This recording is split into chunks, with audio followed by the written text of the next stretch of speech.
ஓம் Saravanabhava channel வாயிலாக உங்களை சந்திப்பதில் பெருமகிழ்ச்சி அடைகிறேன். இன்றைய பதிவு சுக்கிர பெயர்ச்சி பலன்கள். பொதுவாக சுக்கிரன் கலத்திர காரகன், வீடு வண்டி வாகனத்துக்கு காரணகர்த்தாகவாக இருக்கக்கூடியவர், அனைத்து விதமான சுக போகங்களை அள்ளி தரக்கூடியவன் சுக்கிர பகவான். அதே போல கலைத்துறைக்கு சொந்தக்காரரும் அந்த சுக்கிரன். அப்பேற்பட்ட அந்த சுக்கிரன் சிம்மத்திலிருந்து கன்னிமனைக்கு பயிற்சி ஆகிறார். எப்போ பயிற்சி ஆகிறார் அப்படின்னா 9/10/2025 அன்று. அப்போ அங்கே கன்னிமனையில் சுக்கிரன் நீச்சமாக இருந்தாலும் அந்த புதனோடு சேர்ந்து பரிவர்த்தனை பெற்றிருக்கக்கூடிய அம்சம் இந்த காலகட்டம் உங்களுக்கு இருக்குது. அங்கே சுக்கிர பகவான் சூரியனுடைய நட்சத்திரத்திலும் சந்திரனுடைய நட்சத்திரத்திலும் செவ்வாயினுடைய நட்சத்திரத்திலும் டிராவல் பண்ணி உங்களுக்கு பலனை கொடுக்க போகிறார். அப்போது இந்த சுக்கிரனால் என்னென்ன பலன்கள் எப்படி இருக்க போகுது அப்படிங்கிறத டீட்டெயிலாக 12 ராசிகளுக்கும் தனித்தனியே நம்ம பார்க்க போகிறோம். அதற்கு முன்னால் நம்முடைய சேனலை நீங்கள் ஃபஸ்ட்டு டைம் பார்ப்பவர்கள் என்றால் மறக்காமல் சப்ஸ்கிரைப் பண்ணிக்கிங்க. மேசராசி அன்பர்களே, சுக்கிர பெயர்ச்சியால் என்ன பலன்?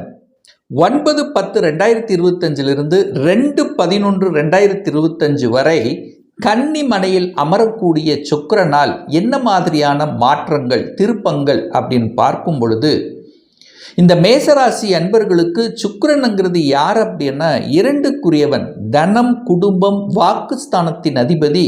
அதே சமயத்தில் 7க்குரியவன் திருமணஸ்தானத்தின் அதிபதி தான் அந்த சுக்கிரன். அந்த சுக்கிரன் இப்போ 6ஆம் இடத்தில் அமர்ந்து கொண்டு, அந்த சுக்கிரன் 6ஆம் இடத்துல என்னவாக இருப்பார்? அவர் நீச்சமாக இருப்பார். அப்போ நீச்சமாகிவிட்டதே, ஏதாவது ஒரு பிரச்சனை ஏற்படுத்தி விடுமோ என்கின்ற ஐயப்பாடு நிறைய மேசராசி என்பவர்களுக்கு எழும்.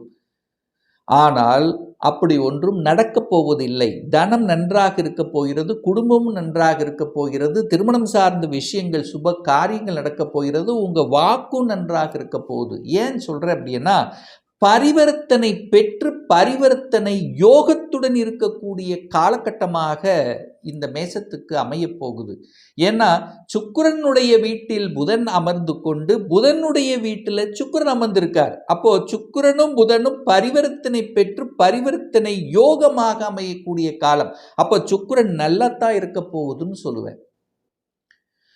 கடந்த ஒரு மாதமாக பார்த்தீங்கன்னா சுக்கிரன் சிம்மத்தில் அமர்ந்து கொண்டு கேதுவோடு இருந்து சில தடைகளை கொடுத்து கொண்டு இருந்தது. குடும்பத்தில் சில பிரச்சனைகளை சந்தித்திருப்பீர்கள். தனம் சார்ந்த விஷயத்தில் சில பிரச்சனைகள் உங்களுக்கு ஓடிக்கொண்டிருந்தது.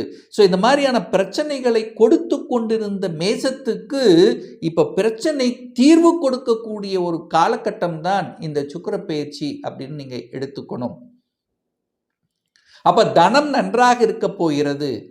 2க்குரியவன் 6ஆம் இடத்தில் இருக்கும் போது 2க்குரியவன் தனத்தை கொடுக்கக்கூடிய சுக்கிரன் வேலை என்கின்ற அமைப்பில் இருக்கும் போது நல்ல வேலை அமையக்கூடிய வாய்ப்புகள் உண்டு. பணம் பெருகக்கூடிய வாய்ப்பு உண்டு. பொருளாதார மேம்பாடு உண்டாகக்கூடிய ஒரு காலகட்டமாக இந்த மேசத்துக்கு நிச்சயமாக அமையும். அப்போ என்ன நடக்கும்? ப்ரமோஷன் கிடைக்கும். ஒரு சிலருக்கு பதவி, அதாவது இடமாற்றமாக இருந்தாலும் அந்த துறை ரீதியான மாற்றங்கள் சந்திக்கக்கூடிய தன்மையும் இருக்கிறது அப்படின்னு நீங்கள் எடுத்துக்கலாம். அப்போ அழுத்தமோட அதாவது ஒரு ப்ரெஷர், ஒரு டென்ஷனோட இருக்கக்கூடிய மேசத்துக்கு இப்போ அது குறைய போகிறது அப்படின்னு. அப்போ புதனுடைய வீட்டில் போய் உட்கார்ந்துருக்கார். புதனுங்கிறது அவருடைய நண்பர் அல்லவா? அப்போ அந்த வீட்டில் போய் அமரக்கூடிய சுக்கிரன் உங்களுக்கு நல்லதை செய்ய போகிறார். அதுவும் சூரியனோடு சேர்ந்து உட்கார்ந்துருக்கு. சூரியனுங்கிறது உங்களுக்கு யோகத்தை தரக்கூடிய 5ஆம் அதிபதியோட இணைவு பெற்றிருக்கு. அப்போ தனாதிபதி 5ஆம் அதிபதியான பூர்வ புண்ணியஸ்தானத்தின் அதிபதியாக சேர்ந்து கொண்டு அந்த இடத்துல அமர்ந்திருக்கு. அப்போ சனி பார்க்குறாரே, சனி லாபாதிபதி, தொழில்ஸ்தான அதிபதி. அப்போ தொழிலில் ரீதியாக சில மாற்றங்களும் சில திருப்பங்களையும் கொடுக்கக்கூடிய ஒரு காலகட்டம், நல்லது நடக்கக்கூடிய ஒரு காலகட்டம். தனம் ரீதியாக இருந்து வந்த பிரச்சனைகள் தீர்த்து வைக்கக்கூடிய ஒரு காலகட்டமாக இந்த மேசத்துக்கு நிச்சயமாக அமையும். திருமணம் சார்ந்த விஷயத்தில், சுப காரியங்கள் சார்ந்த விஷயத்தில் சில தடைகளோடு இருக்கக்கூடிய மேசத்துக்கு அந்த தடை விளக்கப்படுகிறது. ஏன்னா கடந்த சில மாதங்களாக பார்த்தீங்கன்னா கடகத்தில் இருக்கக்கூடிய சிம்மத்தில் இருக்கக்கூடிய சுக்கிரன் பார்த்தீங்கன்னா அங்கே பகை பெற்றிருப்பார். நீங்கள் நினச்சது நடக்கலை அப்படின்னு தான் நான் சொல்லுவேன். ஆனால் இப்போ நண்பரோடு சேர்ந்து இருக்கு, பரிவர்த்தனை பெற்று பரிவர்த்தனை யோகமாக இருக்கு. அந்த புதன் பகவான் செவ்வாயோடு இணைந்து உங்களுடைய ராசியை பார்க்கிறார். நல்ல அறிவு, நல்ல புத்திசாலித்தனத்துடன் செயல்படக்கூடிய ஒரு காலகட்டம் இந்த மேசராசி என்பவர்களுக்கு. அப்ப கூட்டு தொழிலில் இருந்து வந்த பிரச்சனைகளை தீர்க்கக்கூடிய ஒரு காலகட்டமாக அமையும். அப்ப 6ஆம் இடம்ங்கிறது கடன் அல்லவா? அப்ப அந்த கடன் இருக்கார்லப்பா, தனத்தை கொடுக்கக்கூடிய அந்த சுக்கிரன் 6ஆம் இடத்துல இருக்கிறதுனால கடனை அடைச்சிடலாங்கிற அந்த தன்னம்பிக்கை கொடுக்கும். ஏன்னா தன்னம்பிக்கை கிரகமான சூரியனோட சேர்ந்திருக்கார்லவா, அப்ப கடனை அடைச்சிடலாம் அப்படிங்கிற நம்பிக்கை பிறக்கக்கூடிய ஒரு காலகட்டம் இந்த மேசராசி என்பவர்களுக்கு அப்படிங்கிறத ஏற்படுத்தும். அப்போ கடனை வாங்கி சில விஷயங்கள் நல்லதை, அதாவது கடனை அடைப்பீங்க, அல்லது கடனின் மூலமாக அனுகூலம் ஆதாயம் பெறக்கூடிய தன்மை ஒரு சிலருக்கு உண்டு. அப்ப என்ன கடனை வாங்கக்கூடிய அமைப்பு? வீடு வாங்கக்கூடிய யோகம் இருக்கிறது. தனத்தால் அல்லது வீடு வாங்குறது அல்லது வீடு விற்கிறது, ரியல் எஸ்டேட் சார்ந்த துறையில் இருக்கக்கூடிய அத்தனை மேசத்துக்கும் இந்த காலகட்டம் ஒரு விடிவு காலம், நன்மை கொடுக்கக்கூடிய ஒரு காலகட்டமாக இந்த மேசராசி என்பவர்களுக்கு நிச்சயமாக அமையும். இதில் எந்தவித மாற்று கருத்தும் கிடையாது. இந்த சுக்கிர பகவான் பார்த்தீங்கன்னா கரெக்டாக, அதாவது 9/10/2025 16/10/2025 வரை பார்த்தீங்கன்னா உத்திரம் நட்சத்திரத்தில் டிராவல் பண்ணுறார். அந்த உத்திரம் என்பது சூரியன். அப்போ சுக்கிரன் அங்கே சூரியனோடும் சேர்ந்து இருக்கும் போது அங்கே என்ன ஆகும்னா அதிகாரம் பிறக்கும், பதவி கிடைக்கும், தலைமை பண்பு கிடைக்கும். ஒரு சிலர் அரசியல்வாதிகளுக்கு நன்மை கொடுக்கக்கூடிய தன்மை, அரசு காரியங்களில் வெற்றி பெறக்கூடிய தன்மை, அரசின் மூலமாக புதிய ஒப்பந்தங்கள் கிடைக்கக்கூடிய வாய்ப்புகள், சந்தர்ப்பங்களை உண்டாக்கும். ஸோ எந்தெந்த அரசு காரியங்கள் டிலே ஆகி கொண்டிருந்ததோ, அதை செயல்பட முடியாமல் இருந்ததோ, அதெல்லாம் இப்போ எடுத்து செய்தீர்கள்னா வெற்றி கொடுக்கக்கூடிய ஒரு காலகட்டம். அரசாங்க வேலைக்கு அல்லது அரசாங்க எக்ஸாம் எழுதக்கூடிய தன்மைகளை கொடுக்கக்கூடிய, அதை பற்றிய சிந்தனை உணர்வுகள் உங்களுக்கு ஊட்டக்கூடிய தன்மைங்கிறது சிறப்பு பெறும்.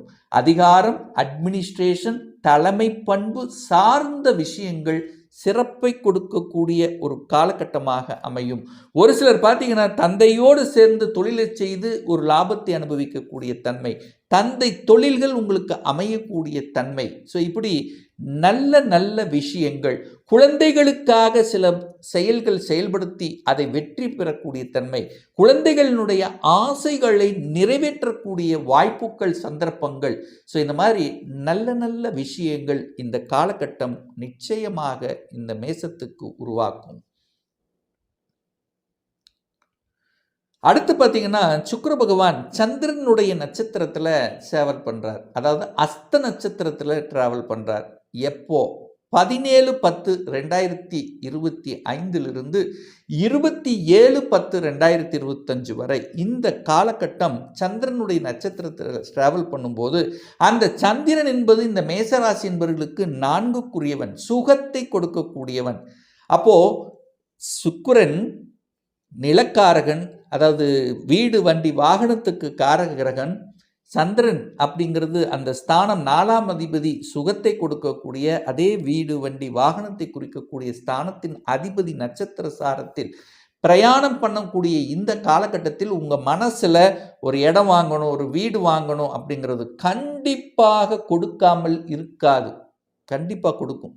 வாங்கணும்னு ஆசைப்பட்டு அதுக்கான முயற்சி எடுக்கக்கூடிய அந்த மேசராசி என்பவர்கள் இந்த காலகட்டத்தில் வீடு, வண்டி, வாகனம், அசையும் அசையா சொத்துக்கள் சார்ந்த விஷயங்கள் சிறப்பு பெறும்.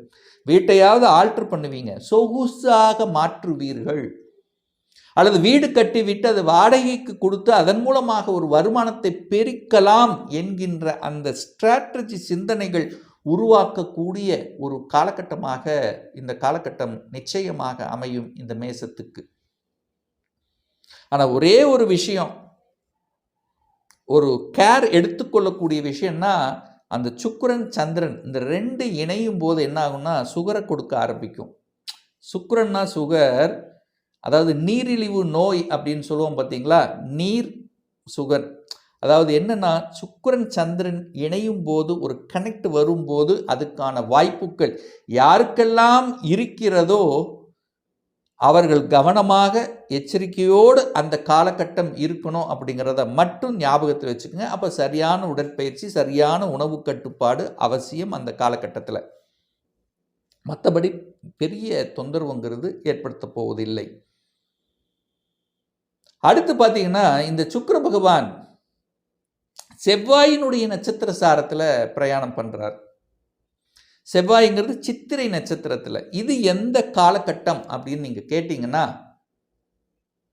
28/10/2025 2/11/2025 வரை செவ்வாய்ங்கிறது உங்கள் ராசி அதிபதி நட்சத்திரத்தில் பிரயாணம் பண்ணுறார். அப்போது உங்கள் எண்ணங்கள் கைகூடும். நீங்கள் எந்த எண்ணத்தை வைத்து செயல்படுத்தி கொண்டிருக்கிறீர்களோ அது செயல்படுத்துவீர்கள். உடற்பயிற்சி சம்பந்தப்பட்ட விஷயத்தில் நாட்டம் என்பது அதிகரிக்கும். செவ்வாய்ங்கிறது நிலக்காரகன், நிலம் சார்ந்த விஷயத்தில் உங்களுடைய எண்ணங்களை கொடுக்கும். செவ்வாய்ங்கிறது அதிகாரம் சார்ந்த விஷயங்கள், சீருடை அணிந்து பணியாற்றி கொள்ளக்கூடிய அத்தனை துறைகளிலும் ஒரு வளர்ச்சியை கொடுக்கக்கூடிய ஒரு காலகட்டமாக அந்த செவ்வாய் அந்த செவ்வாயினுடைய நட்சத்திர சாரத்தில் இருக்கும்போது கிடைக்கும்.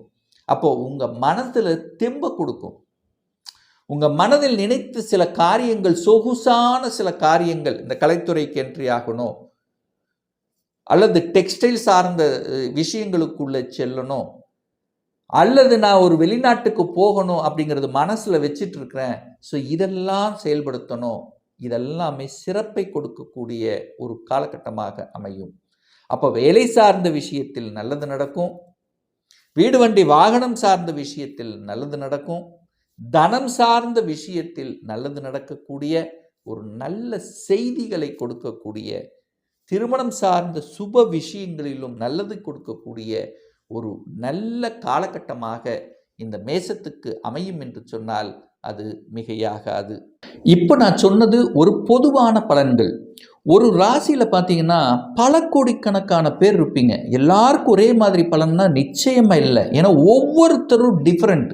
ஒவ்வொருடைய ஜாதக அமைப்புகளும் மாறுபடும், தசா புத்திகளும் மாறுபடும். அதற்கு தகுந்த மாதிரி பலன்களும் மாறும். ஒரு துல்லிய பலன் வேணும், ஒரு சுய ஜாதகம் பார்க்கணும் என்று விருப்பமுடைய அன்பர்கள் டிஸ்பிளே தெரியக்கூடிய நம்பருக்கு வாட்ஸ்அப் மூலியமாகவோ ஃபோன் கால் மூலியமாகவோ தொடர்பு கொண்டு நேரடியாகவோ அல்லது ஆன்லைன் மூலியமாகவோ கன்சல்டேஷன் எடுத்துக்கலாம். நம்மளுடைய அலுவலகம் கோயம்புத்தூரில் அமைந்துள்ளது. அதாவது கோயம்புத்தூரிலிருந்து மேட்டுப்பாளையம் செல்லும் வழியில் வெள்ளக்கிணர் பிரிவுக்கு அருகில் அன்னபூர்ணா ஹோட்டலுக்கு பக்கத்தில் அமைந்துள்ளது. பிரியர் அப்பாயின்மெண்ட் வாங்கிட்டு நேரடியாக கன்சல்டேஷன் எடுத்துக்கலாம். நிச்சயமாக இந்த பதிவு ஏதாவது ஒரு ரூபத்தில் உங்களுக்கு யூஸ்ஃபுல்லாக அமையுங்கிறதுல எந்தவித மாற்று கருத்தும் கிடையாது. மீண்டும் ஒரு நல்ல பதிவில் உங்களை சந்திக்கும் வரை உங்களிடமிருந்து விடைபெறுவது உங்கள் அஸ்ட்ராலஜர் டாக்டர் சதீஷ்.